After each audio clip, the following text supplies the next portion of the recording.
Welcome you all. In this session, let us see how a circuit breaker works in the case of AC and DC circuits.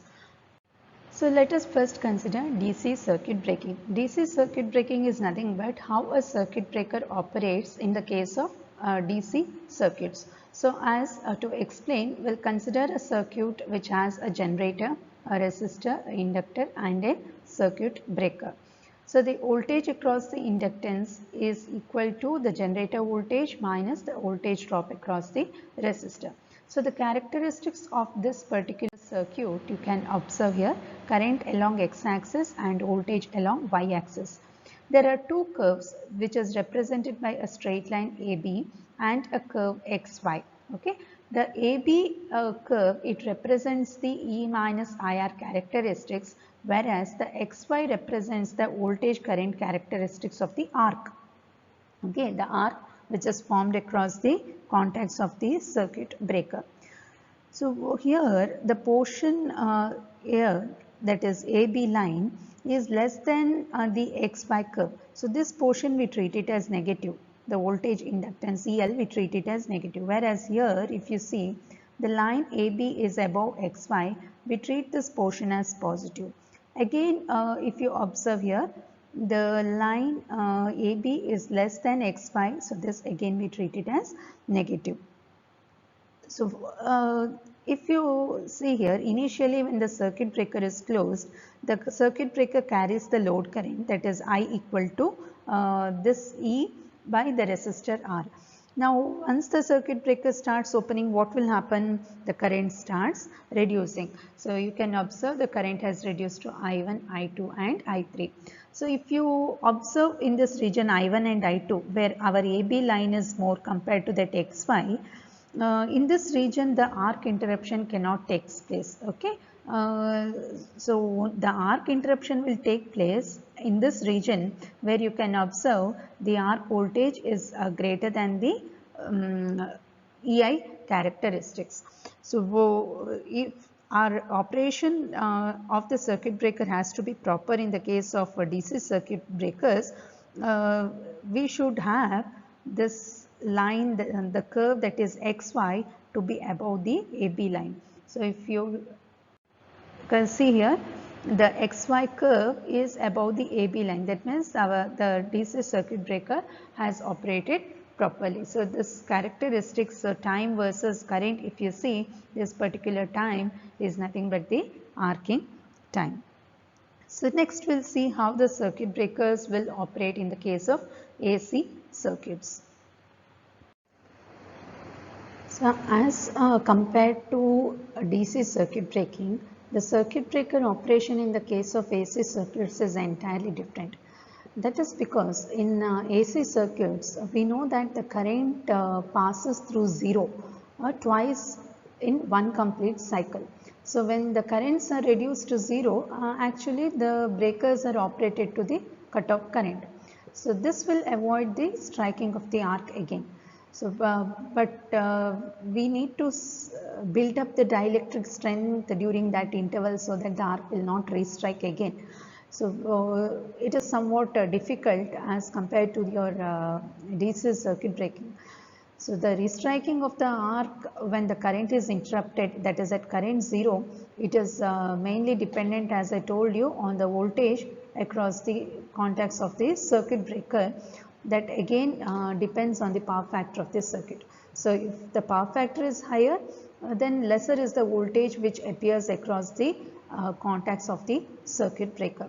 So we will consider a circuit over here. We will consider an alternator which is on no load, to which a circuit breaker is connected. So the circuit breaker is in open position with its other side which is shorted. So you can see all the three lines. Circuit breaker is there, and the other end of the circuit breaker is shorted.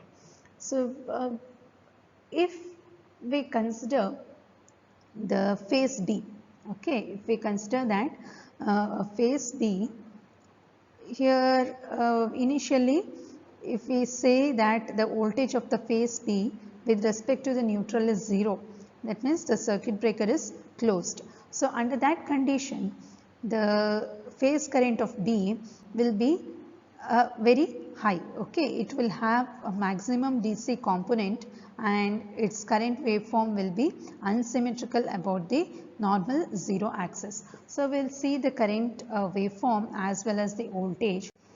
So if you observe here, the top one represents the current and the bottom this wave represents the voltage across the contacts. That is for B phase. Both are with respect to B phase. So if before t is equal to 0, okay, before t is equal to 0, the current will be 0 because the alternator is on no load.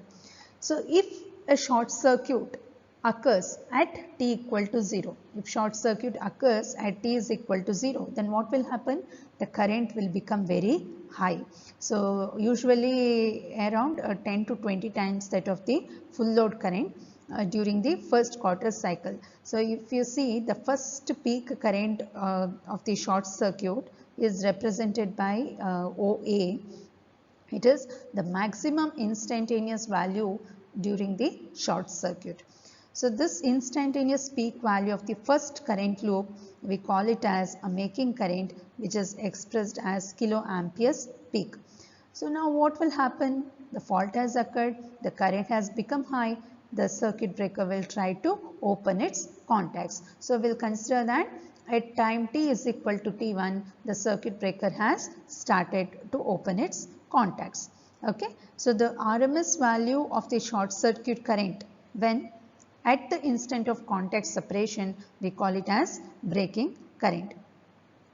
So the circuit breaker contact starts separating. So when it starts separating, you can see that the voltage across the contacts of the circuit breaker starts increasing. So before that, the voltage is 0. That means the circuit breaker contacts have not started separating. So the voltage across it is almost equal to 0. So at t is equal to t1, when the contacts started to separate, you can observe that there is an increase in the voltage.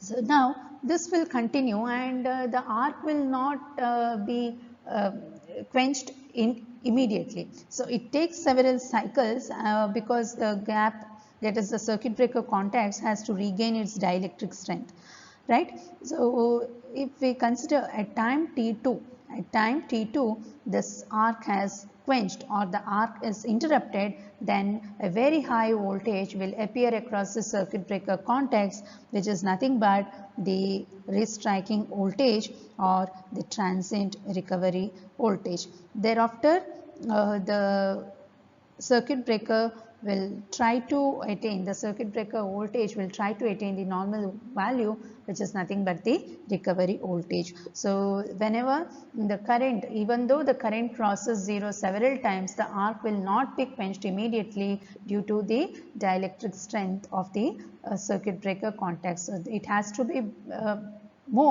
it has to build up so that the arc will not restrike again. This is how we achieve, this is how a circuit breaker is operated in the case of AC circuit breaking. So we have seen how a DC circuit breaking is entirely different with that of the AC circuit breaking. In the case of DC circuit breaking, the example we have taken, the inductance will try to maintain the arc voltage. So thank you for watching.